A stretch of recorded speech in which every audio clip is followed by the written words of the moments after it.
Welcome! In front of me I have Xlyne Siona XW Fit watch, and I'm gonna show you how to change the watch face on this watch. Before we start, if you want to change the watch face on this watch, your watch needs to be paired with a phone via the Xwear application.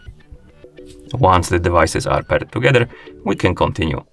And now we can open the Xwear application on the phone that is paired with our watch. After the application opens, you should see the Today page. Now you can tap on the device icon right here in the top right corner to open the device page.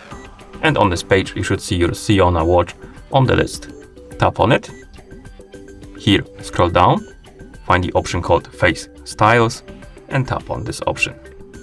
And right here we can select one of the three watch faces or styles of watch face. Find the one you like and tap on it. And once you select it, it's gonna be applied automatically on your watch. Okay, and once you're done, you can close the application. And that's how you change the watch face on this watch. Thank you for watching. If you found this video helpful, please consider subscribing to our channel and leaving a like on the video.